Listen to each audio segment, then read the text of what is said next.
What is going on, everybody, and welcome back to Shooting the Shit Uncensored. I am your host, the dad bod god, the bald, the beard, and the fucking beautiful Piers Austin. And tonight, I have one of the hottest tag teams, not just in Australian wrestling, but tag team wrestling in the world, the Parea Eli and Gabriel. I'm excited to have these guys on. I've been wanting to have a conversation with these two guys for the longest time, and I'm really excited to have them on tonight. But before we get into my conversation with the Parea, I want to take a quick second, a quick pause for that fucking cause, and thank some of those amazing sponsors and help us keep the lights going up in this bitch. First off is healthvape.com. Now, healthvape.com is your healthy vaping alternative. Guys, if you're one of those filthy fucking smokers, one of those filthy vapors, get that shit out of your way and get onto healthvape.com. All of their products, no nicotine, no addictive or harmful chemicals. They help restore your energy while giving you the vital boost you need to get through your day. So go and check out some of their vape and pod products. Use that promo code MWAPOD to get a 10% discount on your final purchase. Next up is Sleefs.com. That's SLEEFS, Sleefs.com. Now, guys, we've all got athletes in our lives, and this is a place you need to go to shop for them because they've got all your athletic wear and gear covered. They've got armbands, compression pants, compression shorts, compression socks, headbands, boots, mouth guards, and they've even got those dirty boxes that you always hear me raving about. Guys, I'm an active guy. I work full time. I podcast a lot. I go to the gym. I've got 3 kids. I'm always on the go. And dirty boxes, they are the most comfortable boxes that I own. They stay dry. They stay fresh. And they've got a funky design on all of them. So when the belt buckle comes undone, at the end of the day, Mrs. Austin is laughing at what is on the front of the boxes and not what's inside them. Bad dick joke, I know, guys. I apologize. But, guys, go and check out Sleeves.com. Use that promo code MWAPOD to get a 10% discount on your final purchase. Guys, also, thank you for joining us. Or if you're listening to us afterwards or watching us afterwards, wherever you're finding us, please like, share, subscribe, leave a comment. I appreciate it. If you're listening to us on a podcast platform, please give us a 5-star review. Again, I would appreciate it. Helps us out, helps us grow, helps us reach a more broader and larger audience so I can bring you more and more content than I already do. So please help a brother out. But guys, without further ado, let's get into my conversation with the Parea, baby!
Boom, and we're live. What's going on? Parea?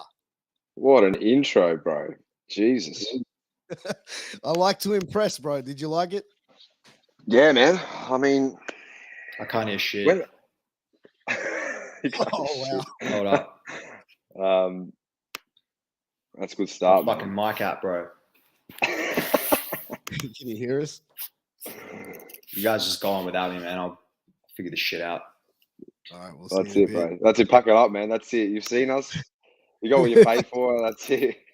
That's it, man. Gabriel, man, like while Eli's working out his stuff, man, you know, I was talking to you guys before we went live, man, and you know, I mentioned, you know, I first saw you guys on an MCW show, and I mentioned specifically your entrance, and you were telling me like how it's like you guys are almost like going out there getting ready for war, going out there for like battle. Yeah. Please, like, tell like our viewers, our listeners, you know, a little bit about your entrance, because like to me, I think that is so impressive, and the whole package really. But like the entrance to me really grabs your attention. I feel. Oh, well, honestly, like I was saying to you, bro, like we don't have all we do is just get ready for war. Like we get into a state of battle. That's all it is. Like, you know, we have strong and true ties to Can you hear me? yeah, we can Yes. hear you. Yeah. Okay. Well, Can you hear us? No, you can't. What if no, that won't work either. If he jumps he out leave? and jumps back fuck, in. man. Jesus. All right. This is we're live, bro. We're live podcasting, brother. This is how we do it. Can he leave and come back? Yeah, he can leave and come back. So let me. I don't want to kick him from the studio. Yeah, if he leaves and comes back, the show goes on. That's it. It's all right, bro. Anyway, man, as I was saying, Turn it on and off again. As I was saying. Yeah, one sec. I think he wants us to wait. I don't know what's going on. This is. We're gonna keep going. Can you kick me out because it's all frozen? Yeah, I'll kick you out. There you go. All right, man. Well, it's just me and you now. That's it, man. That's it. We'll anyway, see bro. As I was fucking saying, before we're rudely interrupted. Hopefully, he comes back. We have really strong ties to our Greek culture, and throughout Greek culture, there's a lot of war and a lot of battles and a lot of great kings and a lot of great soldiers. And the way that it works, bro, is bloodlines get passed down through bloodlines, and eventually it comes all the way through to us. And we truly believe that we have warrior blood coursing through our veins, gifted to us from our ancestors, from a life of war and a life of battle. And when we go out there and our music hits, all we do is get into a state of war because, like I was saying to you before, a lot of guys go out to the ring and they have a bit of fun and do some cool moves. However, at any point in time, you can die. You can land on your head, you can get punched in the jaw, and that's the end of you.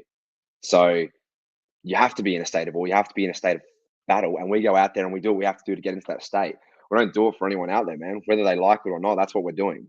We just go out there and do it, bro. It's as simple as that. There's no smoke and mirrors. It's just we go out there and we fight, man. That's all it is.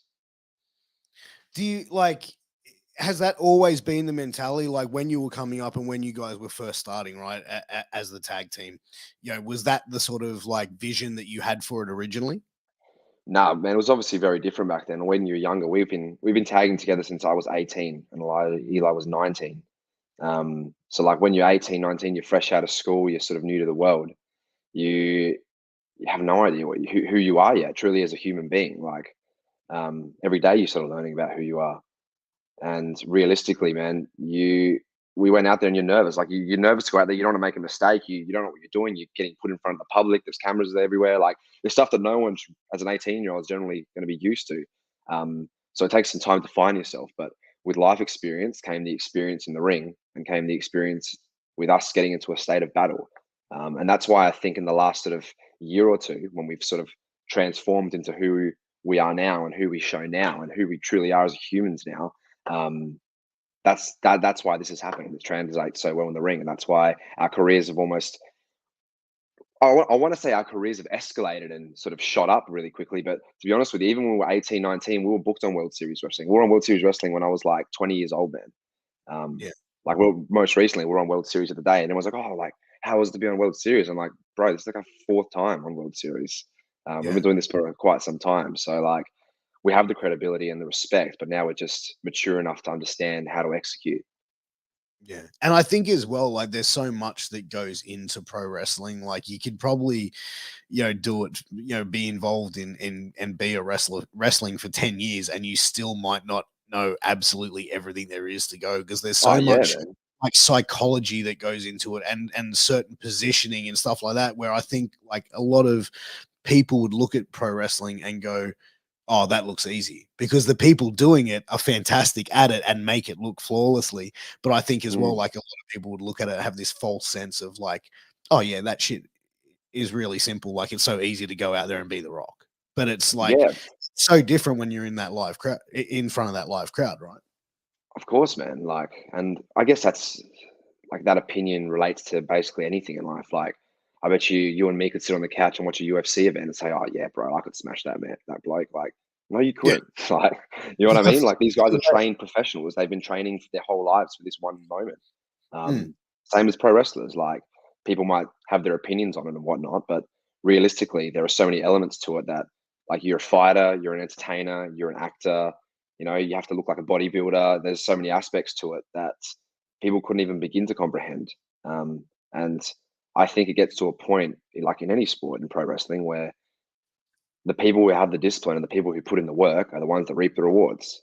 If you want to rock up every Saturday and have a laugh and train once a week and have a shit diet and not hit the gym properly, well, you're probably going to be stuck where you are. And like, God bless you, all the best to you. But that's not what I want from this business. Let's see if this works. Yes. Can you hear me all right? Yeah. Yeah, I'm on my can. fucking phone. Fuck's sake. Sorry. All good, brother. Don't worry about it. But Really pissed me off. Oh man, shit happens, bro. We just roll with it here on the show. But we're just talking, about like how you guys first came in as the Parea tag team and like what your vision was for it, originally, and if it was what you are now. What would be your take on that? We've just sort of heard from Gabriel on that. Well, I mean, my experience was pretty different because I started wrestling a little bit before he did. And there was a couple of other wogs that I was training with at the time who were initially kind of considered for this group / tag team. And that decision was kind of made for me before I even had a chance to like figure out who I was as a wrestler. And then he came into the mix shortly after, and he kind of got thrown into that group as well. So there was like 4 of us. And then I didn't really know what it was going to be. It was just like, we're just wogs, we're Greeks, and we'll just see what happens. Like it's hard. It's honestly hard. This was 6 years ago, 7 years ago. So it's hard. It's hard to remember, honestly. Like, I don't even really remember I think we were just excited to be, that's what I was saying, on shows, and we didn't really care like what we were doing.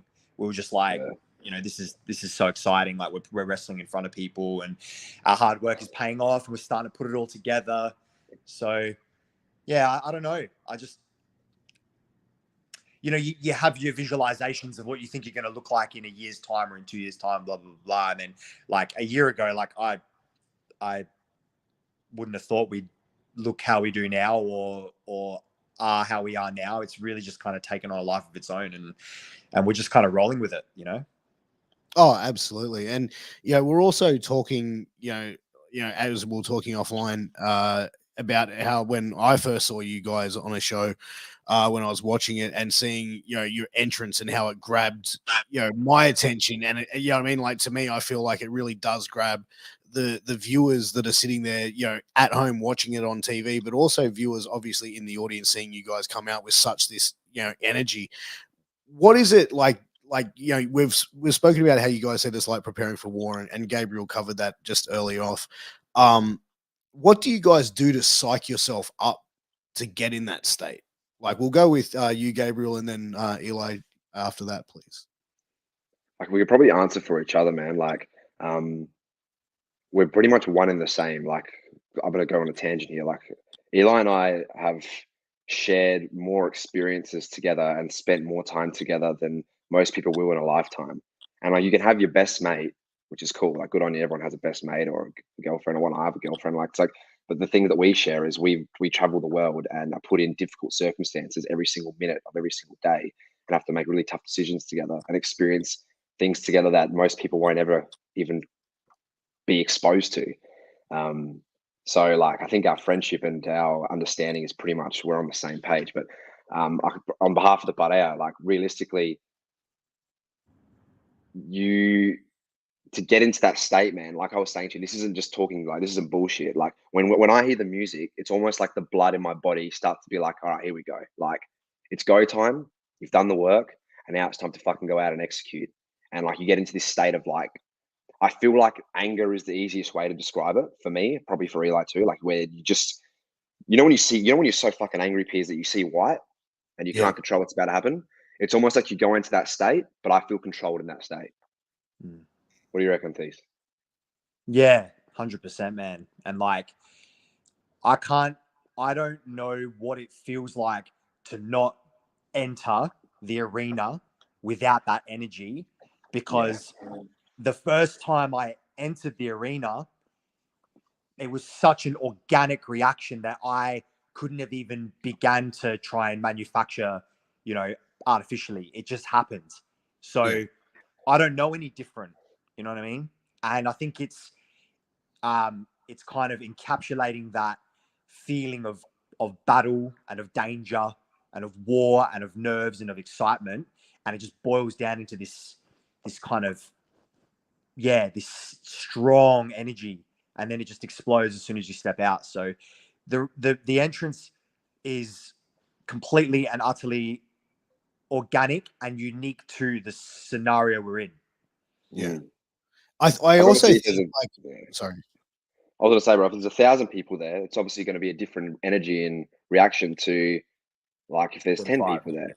Like, if you think of it as war, if you're on the front line of a battle and you're looking at 100,000 men, you're going to feel pretty different if there's 10 blokes and you're about to take on 5 blokes. It's going to be very different energy. It's the same thing though, man. 100%. And it depends on the opponent as well. If there's an opponent that I know, if like this guy's world champion, I have a lot to prove, I have a lot to overcome here, that feeling's going to be very different to if you're walking in there against the rookie that kick his head in.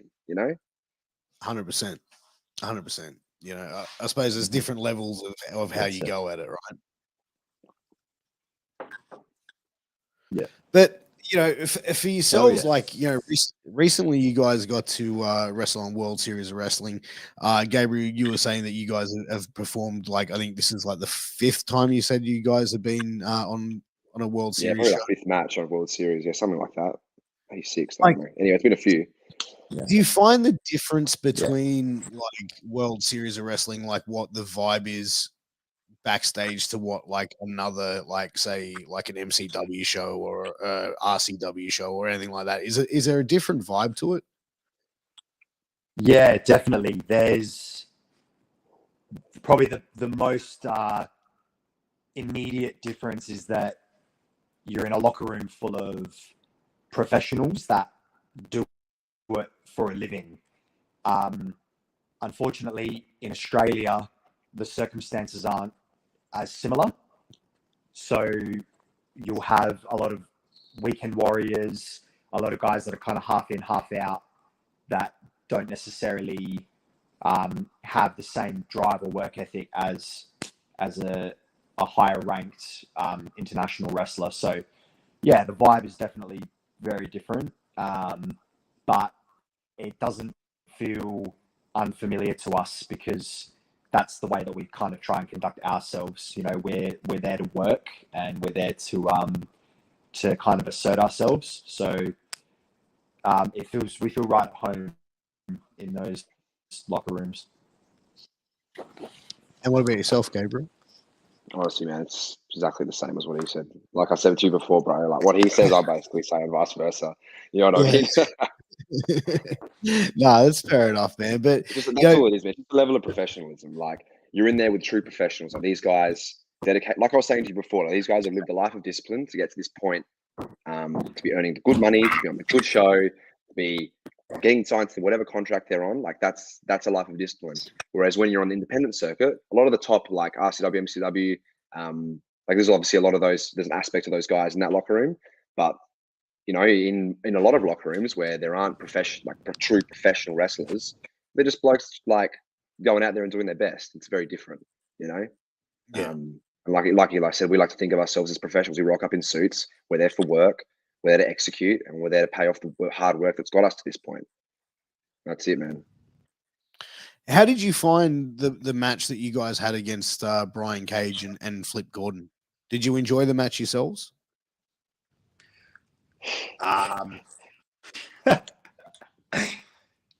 Yeah, I mean, despite the fact we didn't come away with the gold, it was a pretty unbelievable experience. Yeah, like we're not gonna bullshit you. Like, that was a pretty significant night for us, and to our shock, we were kind of embraced by our hometown faithful like we have never been before. I say, you know, to our shock, because we haven't been particularly nice to our hometown faithful for quite some time now. However, I think they recognized the magnitude of the stage we were on, and they just embraced us as their own, you know what I mean? So that was probably the biggest shock. As far as the performance we put on, that wasn't a shock because we put in the work, you know, we put in the time. And we shut the fuck up. Fucking losers. Yeah. That's it. Wasn't a shock. I think as well, man, it's like for us, we know how good we are. We truly know in our hearts how good we are. But the way that we conduct ourselves a lot of the time to the public, we go out there and we bash people. Like that's as simple as it is. We don't go out there and put on 6-star Tokyo Dome matches, generally speaking, because we don't have to. We go out there and literally stomp on people's heads.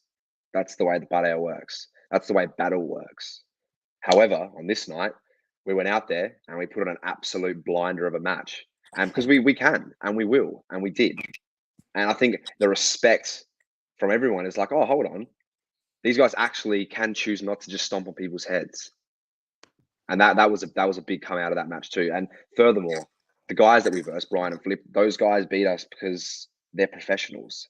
And although we planned incredibly for that night, those guys wrestle those sort of magnitude of matches every single night of their lives, generally speaking. Mm-hmm. So they had that little bit of experience. But when we get our rematch, bro, now we're ready. And we know what to expect. Everyone's happy with us. Everyone knows what we can do now. They should have a long time ago, but they're certain of it now. And now it's just time to win the titles that we deserve and we've earned. That's it. We have a lot of tricks up our sleeve, you know. We don't just give everybody everything that we can do every single time we're exposed. Of course not. You know. So I think one of the biggest things that came out of that match was people were a little bit shocked as to how many tools we had in our toolkit. And like that wasn't even us. We weren't even scratching the surface, man. Like we're professionals, you know. Like we've been at this a while now, and you know, we've traveled, we've trained under the best. We're under the wing of some of the best as well, and we don't take people's advice lightly. So there's a lot more to come. You know, that was only just a taste. And like, what's the ultimate goal for you guys? Like, where would you like to go? We're going to be the biggest stars in WWE history. That's the ultimate goal. Yeah, straight up. That's it. We're going to be the biggest stars in WWE history, and that's going to translate to being some of the biggest stars in the world. We're going to, what's the word I'm looking for? We're going to be larger than the wrestling community. We're going to be larger than professional wrestling. We're gonna transcend wrestling. There you go.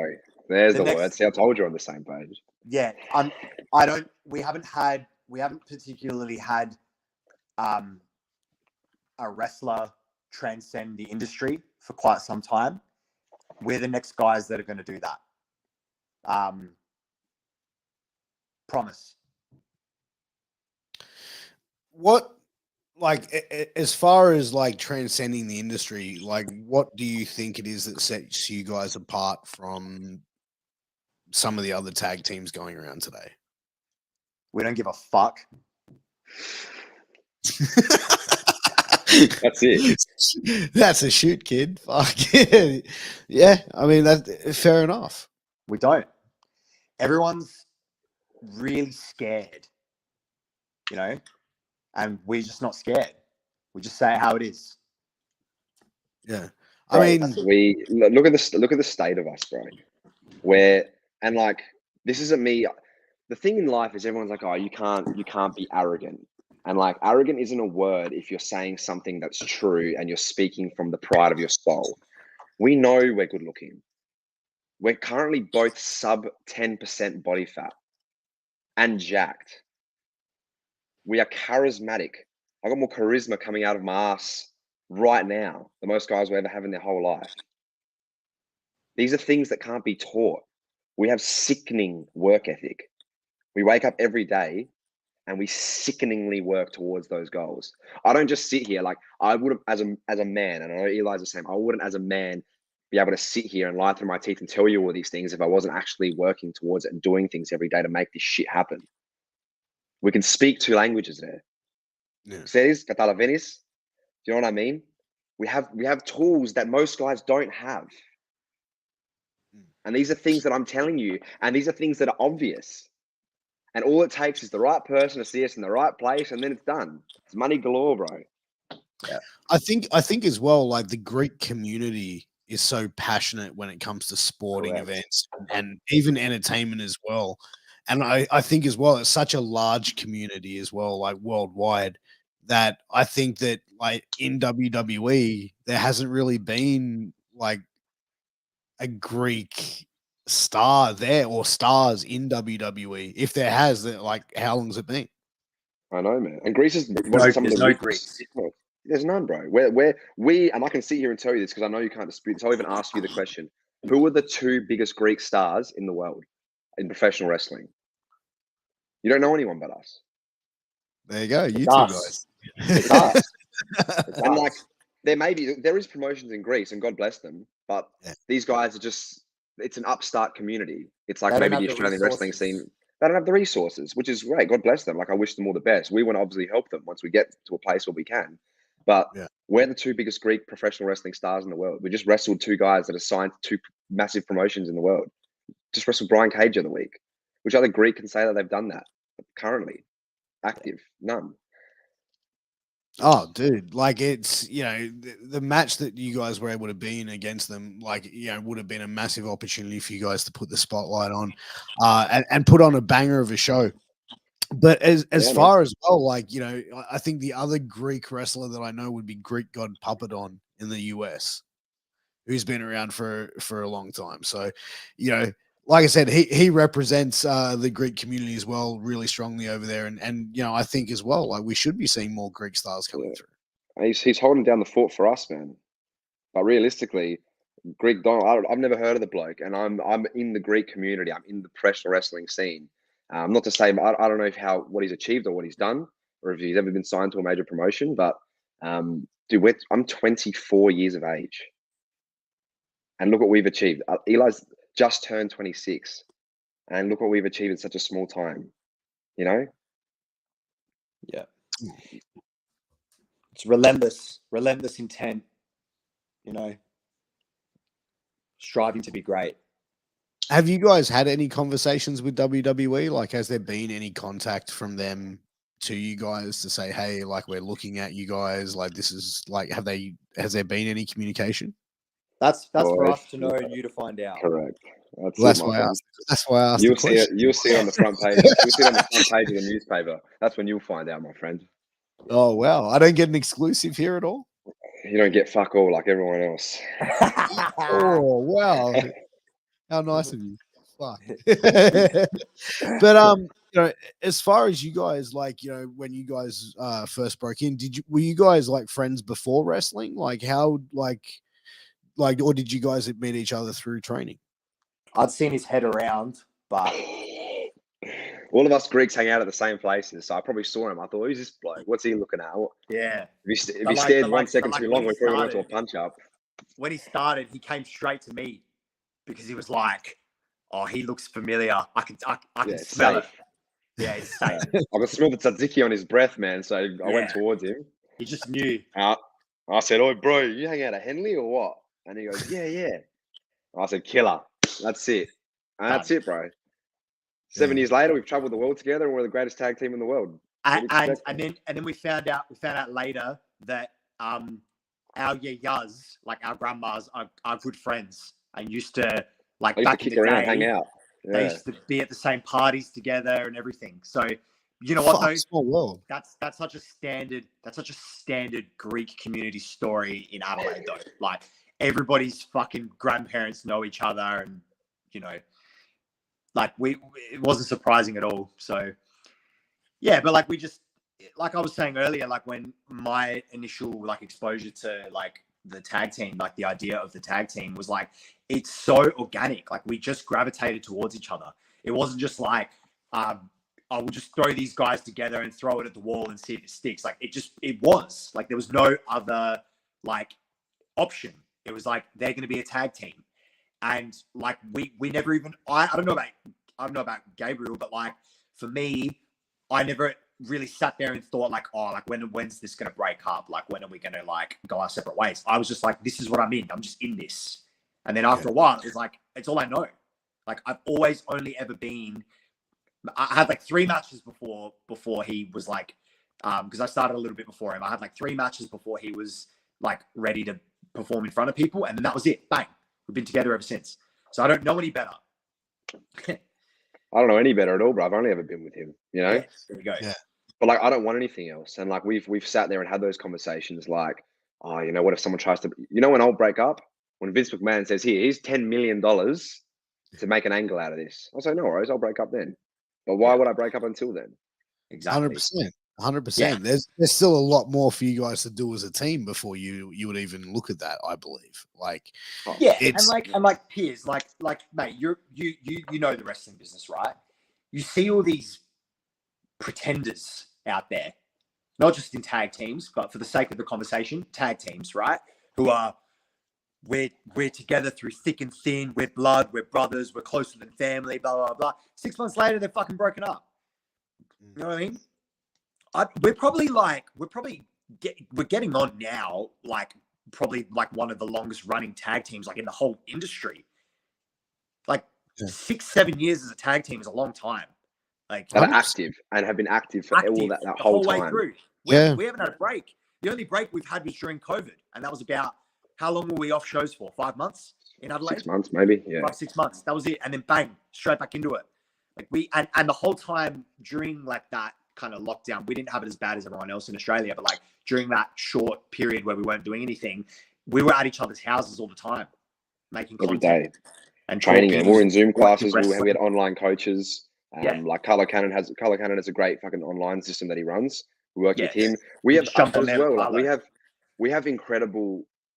What people have to understand as well, and I think it's really underrated, because people think in wrestling like, oh, I'm just a pro wrestler, I do this. Like in every other sport, whether it's like you're a soccer player, you're in the UFC or whatnot, you create a team around you that works. You know, you have to surround yourself with people that you can learn from and get better from. If you sit by yourself every day, like you have no one to critique you, no one to help you. Like we've associated ourselves with guys like Rocky Monero, who's drastically helped us and gotten us to the next level. And then we have, thanks to Eli going and training at the Storm Wrestling Academy in Calgary, we regularly get all of our matches reviewed by Lance Storm. So, you know what I mean? We have all these assets around us that are making us better than everyone else because we're putting the work in and taking the feedback.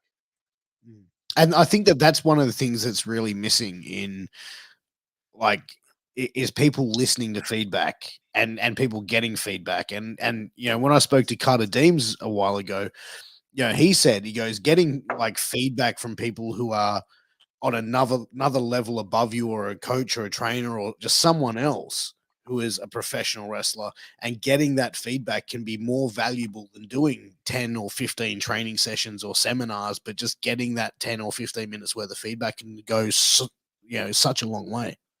That's it, man. Like for us, we spend a substantial amount of time in the ring on a weekly basis, but it's more for a conditioning standpoint to keep our skills sharp at all times. You know what I mean?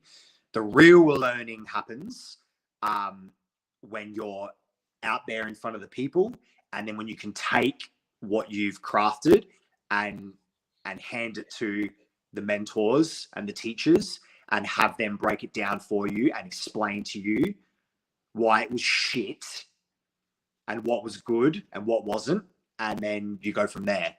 So quality over quantity is definitely a term that we there would be a lot of guys, Piers, that have had 10 times more matches than us, but I can guarantee you my left nuts, you wouldn't know their names. Mm-hmm. Sure. And it's interesting because it's like, in Australian wrestling, and I saw a post the other day, and I'm not sure if you saw it, but I can't remember what it was, but it was someone in the Australian wrestling scene saying, what makes a wrestling veteran? Is it the longevity? Because in Australian wrestling, you could have been in the industry for 20 years, but you've had like maybe one match every 3 months within that time. And does that really make you a veteran, as opposed to like over in the US where like they're wrestling every single day? So I think as well, like getting that correct advice from someone who is knowledgeable, who knows the business inside and out is the right way to go. Someone who's never been in the ring should not be giving advice. And that's a thing that I've always had that thought and belief. And I've had guys come up to me and go, hey, what do you think? And I go, I can give you an opinion, but I can't give you, there you go, what I think could be done better because I don't know. In saying that though, Piers, someone who hasn't been in the ring, like let's take away wrestling fans, because wrestling fans think they know everything. However, if your cousin's sister's mum comes to a show and she says, I thought this was shit and this was good, that is actually vital information. You know why? Because she's an average person who's never seen wrestling before.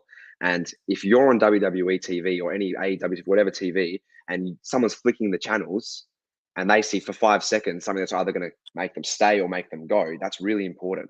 Mm-hmm. Or on a smaller scale, someone rocks up to a local show and they come to one show and it's the shits, they're not coming back, are they? But you can make a nobody, a somebody, and a wrestling fan if you give them good stuff. Yeah, and think about how far people's comments go. Like one person could come to a shit show and then they're going to go to work on Monday and their mate at work's going to be like, hey, what'd you get up to on the weekend? They're going to be like, oh, bro, I went to this fucking shit show, fucking Riot City Wrestling. It was the worst thing I've ever seen.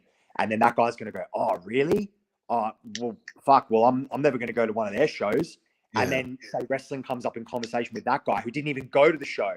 And someone says, oh, have you heard of like, local wrestling? And he's like, oh yeah, one of my mates went and he said it was fucking shit. Like it's a flow on effect, man. So promoters, their opinions matter. I think a big issue is like, I think promoters like need to be a lot more diligent and careful about what they put on their shows. To make sure that we keep growing as a scene, because there's a lot of talk about the Australian wrestling scene and growing, the scene and leaving it better than what it was when you first got there and everything like that. But like, I think we're doing ourselves a disservice by giving the wrong people platforms and giving people who might not necessarily be ready for that position, an opportunity on a show. Because we end up just shooting ourselves in the foot. Correct. And going back a bunch of steps, if the random lady says, oh my God, did you see the Greek boys? I really liked their entrance, or I really liked them when they did the Greek dance in their match. Well, you fucking bet your ass I'm going to keep doing that, because you know why? The random person doesn't like wrestling or anyone else on the card liked my dance. Yeah. That's how you grow. That connection, yeah. And I think that's an important thing. And it's interesting. And because I took a buddy of mine to a PWA show, and not a wrestling fan, not a hater, not anything like negative about it, but he was like, yeah, he thought it was just going to be like at a local RSL, And he's sitting there going, "Oh, like we're at the Factory Theatre in Sydney." He's like, "What the fuck?" And then like the first match, Robbie Eagles versus Jess Troy, and he's like, "A man versus a woman, what the fuck?" And then like ding, ding, ding, that bell went, and he was just like, "What the fuck?" Like he was like marking out on every fucking level from the first bell to the last bell at the end of the night, from the first match to the last show on the card. And he was just like, afterwards leaving, he's like, "Bro, blah, blah, blah." And then he's gone and told 20 of our mates, going, "Bro, you guys need to go to a wrestling show with Piers, bro. These motherfuckers are fucking incredible athletes." That he like puts them over. And then these guys now start watching and checking out wrestling, who aren't even really, who weren't wrestling fans to begin with. Yeah. And bro, like to go on from my point I was just making then, look at the caliber of performers that they had opening the show. You know what I mean? People's first impression is two world-class wrestlers. You know what I mean? Like that's how you do it. It's how you get it done. 100%. 100%. I think it's a perfect way. Like I think the opening match is probably the most important match of any card. Hell yeah. Like, I mean, it's because it sets the standard of what the show's going to be, and then those performers can be like come to the back and be like, "Follow that, fuckers." You know what I mean? So yeah. But like as far as like what you guys want to achieve, getting to WWE, wrestling around Australia, what do you think is next for you in the local Australian scene to do? Like where would you like to go that you haven't yet wrestled for? The only place we haven't been yet is PWA. We've basically wrestled everywhere. We're in Melbourne again this weekend. We are in Perth the weekend after. We're obviously regularly in Adelaide, regularly in Melbourne. Sydney's the only place that we don't have a regular place to go. And mark my words, that is definitely in talks, and contracts are being discussed, and now it's a matter of when we're going to show up and who the right fight is. Yeah, man. I think there's a lot of good matches for you guys in PWA. Hell yeah. I believe so too. Yeah. Like you guys versus the Velocities to me would be a pretty fucking amazing match. Has that match happened already somewhere? We wrestled them in a shed in front of about 20 people. No shit. So those 20 people got the experience of a lifetime in Adelaide. But this is a money fight, and it's going to draw good money. So it's going to have to happen when everything aligns correctly. So that's why it's in the making. Yeah, but it will happen on the biggest stage possible. We won't settle for anything less. Absolutely not, man. But you mentioned training at the Storm Wrestling Academy. How long were you guys over there for, and what was the biggest takeaway from the experience? It was just Eli, so Eli can tell you. Me, yeah. Dude, like what can I say? Like it's like nothing else, Like you're in the ring every day with like one of the best ever. Like he's just so good. You know what I mean? And when I was there, man, he was 47 years old and just like flying around the ring like it was nothing. Sorry. My godfather from Greece was just calling me. It was my name day yesterday.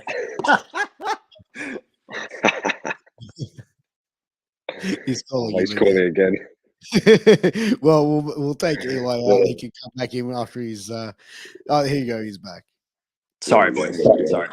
I'll. He might. If he calls again, I'll jump off and shoot him a message. This is what happens when you're live. Like it was amazing, man, and like there was some really talented people in my class.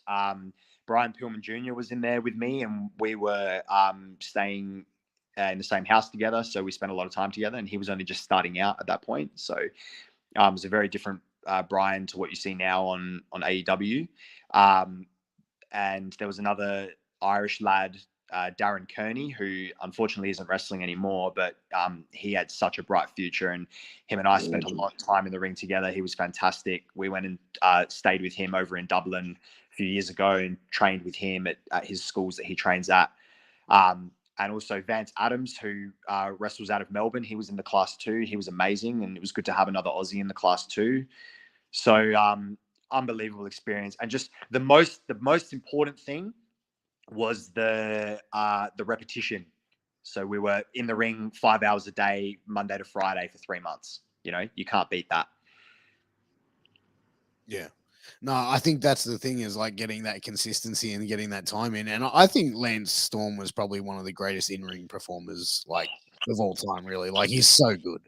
He's unbelievable, man. And he's so smart. Like, he's so... Yeah. There he goes again. But yeah, like now the benefit of having Lance Storm and the connection with Eli is I've drastically selfishly benefited off that, because obviously all the information that he gains, he's obviously passed over to me as his brother and tag team partner. And furthermore to that, all the matches that we have now, we have the opportunity to be in contact with Lance Storm and him to say this was good and this was shit. And his opinion matters. You know, when you speak, you mentioned before, veterans of the wrestling game. That's a veteran of the fucking wrestling game, my friend. Oh, bro, you don't get much better than that. And like, No. I've listened to him on podcasts, like break shit down, and you know what I mean, like breaking it down. Yeah, like he's just so intelligent and switched on for it. You know, but as far as like the best advice, like what would you say the best advice that he's actually given you guys is? I don't think it's anything specific, man. Me personally, I don't know if Eli got anything from the school, but Lance isn't the type of guy from speaking to him where he'll give you, here's the secret ingredient.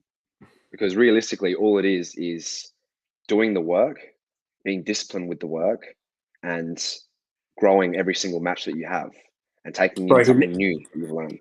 He literally sends us essays.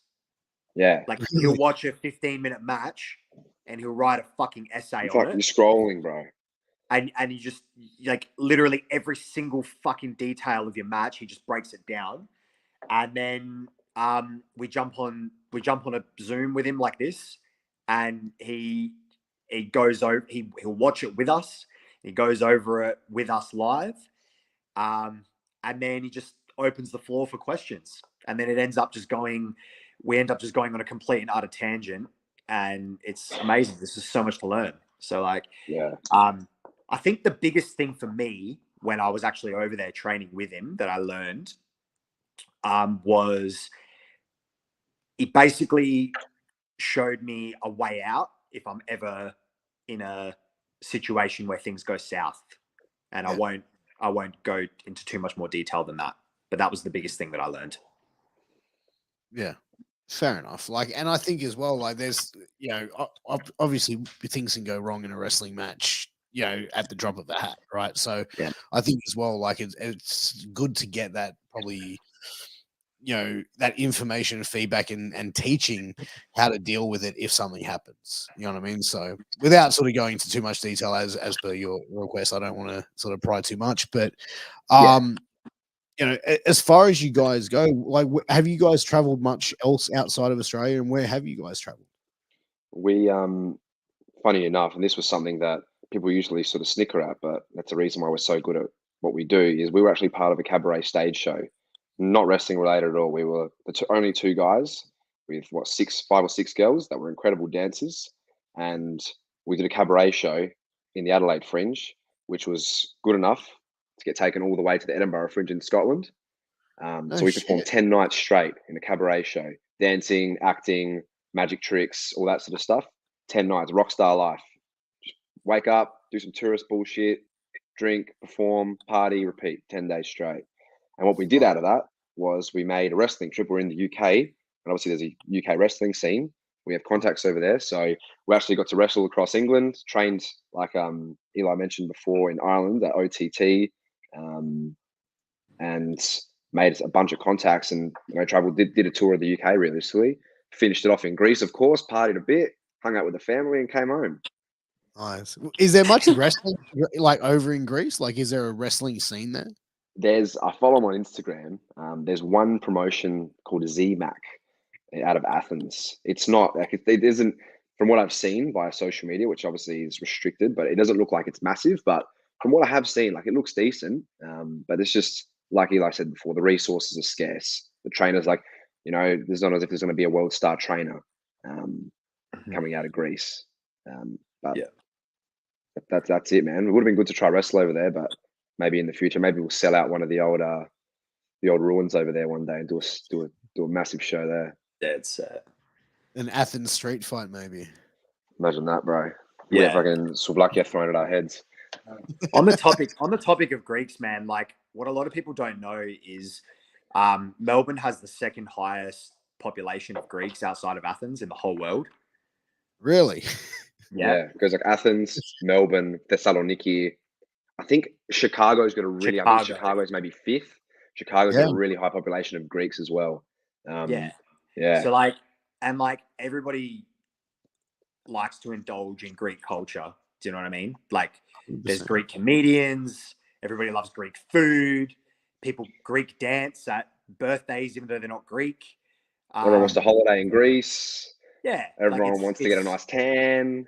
Everyone wants to eat the food. Yeah, it's very heavily embedded in our culture, man, and like people can resonate with it. So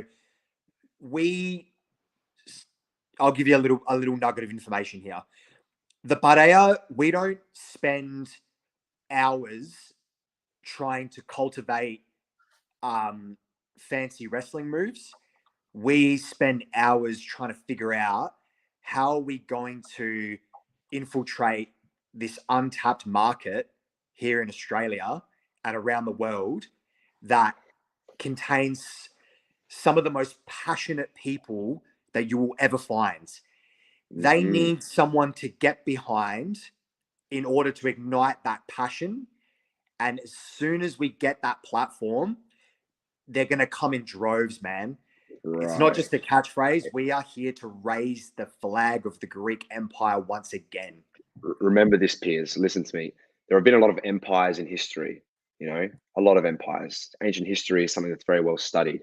The only empire that is civilized across the world somewhat peacefully, like a lot of these empires basically raped and pillaged, unfortunately. Yeah. That's just the way that empires traveled. However, the Greek Empire actually spread politically and raised the economics of everywhere that they went. So it was quite a peaceful empire that spread. And to us, that's who we are. That's what's in our blood. And that's what we resonate with. And like Eli's saying, we find that we're the heads of the Greek Empire now in the professional wrestling industry and the entertainment industry. And we're going to peacefully pillage through the world and politically change the shift of everything that we do to obviously achieve our goals. That's what we're going to do, man. We're the Greek Empire. Come part 2, bro. Have you found like the Greek community, like in like Melbourne, Adelaide, like have really gotten behind you so far? The Adelaide one has. Melbourne's obviously grown. Melbourne has a really strong one, like Eli was saying. I think the more that we work there, which is obviously more regular now with MCW, and especially with things that are happening. Nick Kyrgios is Greek. George Kambosos is Greek. So people are the Greek athletes are coming back into society. So now we're more prevalent. So it's going to be easier for them to say, "Oh my God, there's professional wrestlers that are Greek," and it's going to be game over, man, when that happens. Exactly, man. Like you see them all. You see them all come in droves during the Australian Open to support Nick Kyrgios. You saw how Marvel Stadium was packed out for the George Kambosos fight, and the undercard was full of Greek boxers. You know what I mean? Like, it's starting. We're starting to come round again, man. You know what I mean? Like, people are starting to recognize that this is the real shit. So they're gonna. It's gonna catch on more and more soon, man. And like the more platforms we have, like World Series Wrestling, MCW, PWA. We plan on heading overseas again very soon. Then once we get that TV exposure, man, it's game over. Oh, 100%. Like when you mentioned going overseas again soon, like, can you mention where you guys are going to be heading soon? Gabriel? Look, bro, there's obviously always options on the table. And to be honest with you, we actually do have options on the table, which we're very grateful for at the moment. However, we, like we told you before, want to become the biggest stars in WWE. And WWE is based out of America. So realistically, it makes most sense for us to head there first and just get some exposure before we sign our contracts. Mm-hmm. That's all I'll say. Whether it's locked in or not, you'll see. But that's what makes the most sense, theoretically. In the meantime, it's hours of grinding in the gym, It's weighing every gram of food that goes into our body. It's research, study, connecting with ourselves spiritually, There it is, bro. meditating. The biggest the battle, cause. Piers, in this world is your mind. Once you can control your mind, Piers, you can control anything.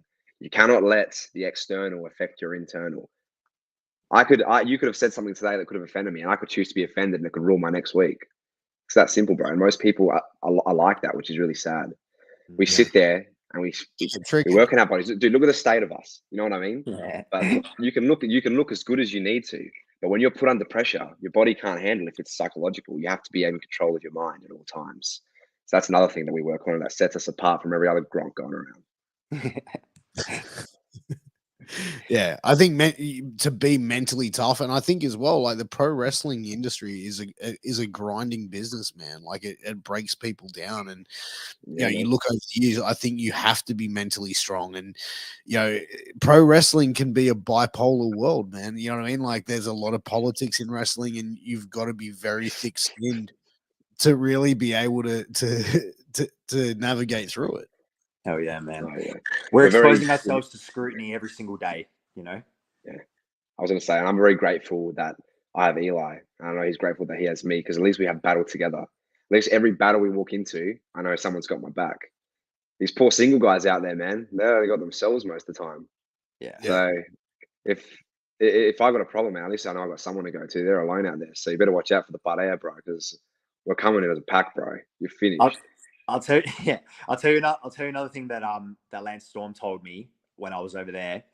And this is like it's so funny in wrestling. Like everybody is always treading so carefully.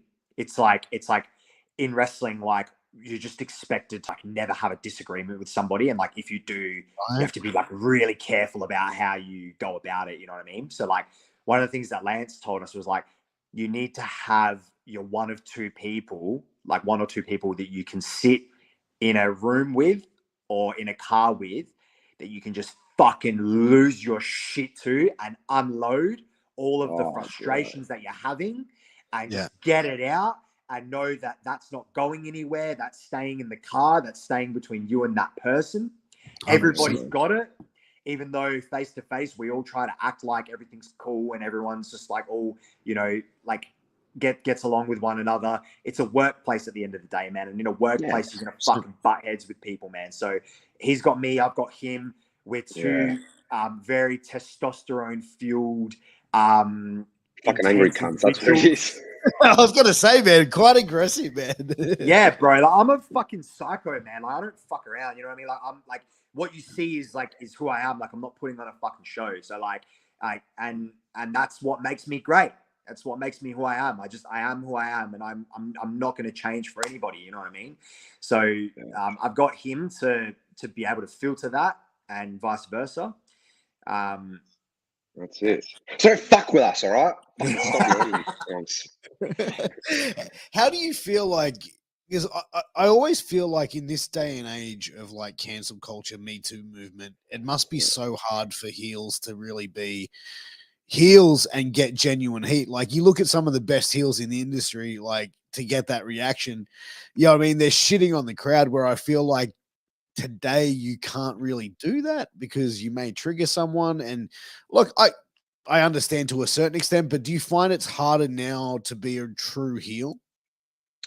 No, I think there's a misconception. I think a reason why Eli and I in the last 2 years have had such success is because we portray absolute masculinity, and that is what most people are running from at the moment. Being masculine doesn't mean you have to individually abuse someone and make them feel sad about their insecurities. Being masculine and being a true heel is understanding what works for you and not giving a fuck about anyone else or their feelings. But you don't have to individually make them feel sad. Yeah. You also another thing where a lot of people go wrong is they direct their energy and attention onto the crowd when they should be directing their energy onto their opponent. If you're in a fight, I focus on your fucking opponent, and the rest will fall into place.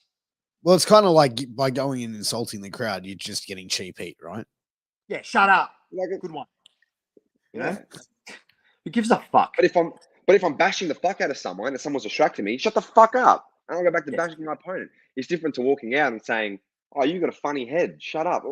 What's that achieving, bro? You're about to go into a fight. What's he got to do with anything? He's a bum paying Exactly. money. And the other Watch thing me. too is like I don't need to project my insecurities on other people that I don't know. That's the other thing too. Like I don't feel threatened by anybody.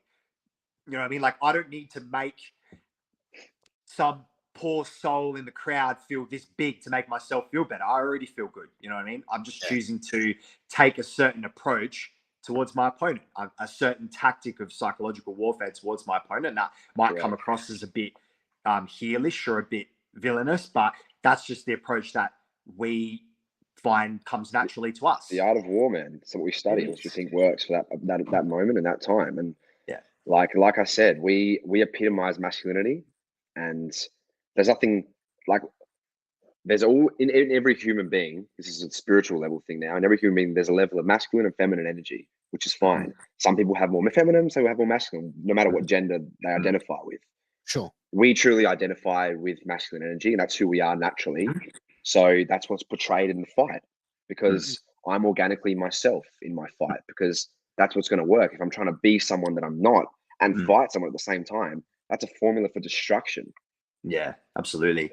Yourself, and like the key is to be able to flow seamlessly throughout your masculine and feminine energy, you know, and like if you're going to be in this, you know, perpetual state of like of war at all times, eventually you're going to implode. You know what I mean? Correct.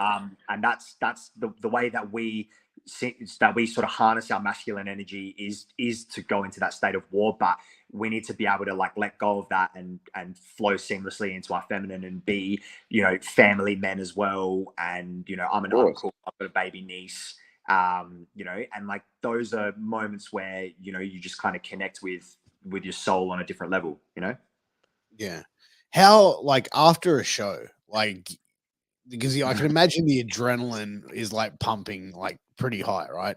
Like, so at like that intensity and everything like that, like, how long does it take you to come down from that like high energy and that sort of level after a show? Like, is it like, can you automatically after the match like just disconnect and be like thing, or like how long does it take for you to really sort of just like mellow out after a show? Depends. Honestly, depends. Like after World Series Wrestling this last you know, few weeks ago, that was a very unusual experience, one that we hope to have, you know, more and more frequently, but that was a very unusual experience. So, and an unexpected experience, like we said earlier. So like to give you examples, I didn't go to sleep till about 3 a.m. that night. You know what I mean? I was just up and about, I was buzzing, and I was in pain too. That's the other thing. So it's kind of it's sometimes it's hard to get to sleep and to unwind when you're in a lot of pain. Adrenaline's high. What we do is no bullshit. So I was saying to someone at the gym actually earlier, he was asking me like, oh, like how do you feel, you know, like after a show and stuff like that, you know, like do you feel sore the next day? And I'm like, it's not usually the next day, it's the day after that where the adrenaline is like sort of fully worn off, and you really start to feel it. What about you, Gabriel? On the adrenaline subject, I think it's important to note that pro wrestlers, like many entertainers or fighters, have fucked adrenal glands, where because our adrenaline, you have a fight at 10 p.m. that night and you're expected to somehow go to bed at 3 hours later, your adrenaline, your body's still full of it. So generally speaking, like it's hard. Like that's why we have to get ourselves into that state of war, because it might be hard for our adrenal glands to produce adrenaline on a low motivation night because we're all fucking all over the place, man. You know what I mean? But in terms of like getting over that, it's important to ground yourself, to without sounding silly, literally kick your shoes off, stand in the sand and realize, okay, I've come off this high of this fight. I need to reconnect with the earth that I'm on before I think I'm a god among men forever. That's what it is, man. Yeah. 100%. But look, guys, we are getting to that time where it is time for 60 seconds Thank with you. Piers. Thank you. How we're going to do it. We're going to be doing it twice tonight since we've got the tag team, the Parea on. First, we're going to go with Gabriel, and then we will do Eli. So how this works is I'm going to set the clock. We're going to go for 60 seconds. I'm going to fire a bunch of questions at you, and you've just got to answer as many as you can. Gabriel, when you're ready, you let me know, and I will start the clock and go. When you say questions, are you talking like I have to answer things correctly, or are you just going to say something and I tell you what I think? It's your opinion, bro. It's Oh, okay. So it's not fucking like those TV shows at 3 p.m. where like you answer questions and you can make money. Yeah. Yeah. It's not trivia night, bro. Don't worry. Killer. Yeah. All right. So when you're ready, let fan? me know and I'll start it out. Let's go, bro. It's fucking, I'm gonna smash this shit. Okay. What was the shittest gift you have ever given someone? Fuck. I reckon I slapped someone straight in the face one time for his birthday just because I didn't like him. What is your favorite holiday destination? Greece, and I would say in Greece, the island of Zakynthos, where my family's from. If you could take all the credit for any film in history, which film would it be? 300. How many x-rays have you had? Oh, fuck. I've broken my nose 3 times. Let's say 15. Which celebrity would play you in a movie? I'm basically Tony Montana, so Al Fair enough. Pacino. Al Pacino, Okay. but young. What is the best gift you've ever received? The best gift I've ever received is my tag team partner, Eli Theseus, and the beautiful family I'm part of, and my girlfriend. There you go. And last one, in 5 minutes' time, you are being shipped to outer space. What 2 personal belongings do you take with you, excluding human beings? I want to say water and food, but that's fucking boring, bro. So let's say a dumbbell, so I can get a pump on at least, and some pre-workout, so I can be fucked training. There you go. That's been 60 seconds with Piers, with Gabriel. So, Eli, you've seen how this works. You let me know when you're ready, and I'll start the clock, my friend. I was born ready. Let's go. Okay. What would your autobiography be called? God Bread, the story of Eli Theseus. If you could make any change, regardless of how big or small in wrestling, what would it be? I'd be main eventing WrestleMania next week. Which was your first celebrity crush? Boy. Fuck. Thomas the Tank Engine. What is the one thing that you've tried that you'll never try again?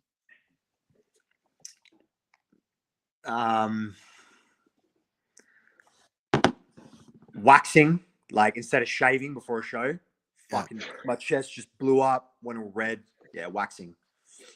If you had to delete a month from the calendar, which month would it be and why? July. It's fucking cold and nothing's going on. Would you rather be 4'5" or 7'7"? 7'7" all day, bro. Fucking short Would you ass. would you rather fight 100 duck-sized horses? No, sorry, 100 horse-sized ducks or 200 horse-sized ducks? Just keep ducks away from me, man. I'm fucking scared shitless of birds. Keep the fucking birds away from me. If you were given a lion as a pet, what would it be named? George. And we're going to put a bit of humor in that one. But there you go. That has been 60 seconds with Piers, with Eli and Gabriel. Thank you so much for coming on Shooting the Shit Uncensored. This, like, you just look at the time and see an hour and 8 minutes goes past so quick. Definitely would love to get you guys back on for a part 2 somewhere down the line. But where can everyone find you on social media? And you gotta get us on, bro. We're OGs of the fucking fight game, bro. You know what I mean? We run this shit. There you go. But where can everyone find you on social media, and where can they support the Parea and buy some merch? I'll go first. You can follow me on Instagram and Facebook. It's just at Gabriel Aeros. Make sure you spell it right. Gabriel Aeros. In terms of merch, man, bite at the shows, bro. Support the cause. I break my back. I break my nose. You know, every dollar helps at this stage. And then when we make it to the top, you can say, you know what, I supported those boys to the top. Yeah, 100%, man. Yeah, at Eli Theseus on Instagram and everywhere else, you'll find me. Suss our YouTube channel as well. Yeah. We have a documentary series that we've been filming for like over 2 years now, and we put out content from that documentary semi-frequently. So check out Godbread on YouTube. It's the story of the Parea as it's happening. And I just want to sincerely apologize for my technical issues that went on throughout this entire podcast. You know, you're talking to a bunch of fucking wogs when my godfather rang me for my name day in the middle of the fucking show. Yeah. And my internet cut out and I'm on my phone with shitty reception. I'm so sorry. If you got a problem with it, go fuck yourself. Yeah. That's kind of a perfect way to end, I think. But guys, thank you to everyone who tuned in live. I appreciate you. Thank you for everyone who tuned in and listened on any of the podcast platforms that this is available on. I appreciate you guys. Please like, share, subscribe, all that good shit. Until next time, I'm Piers Austin. This is the Parea, and we'll see you again fucking soon. Peace.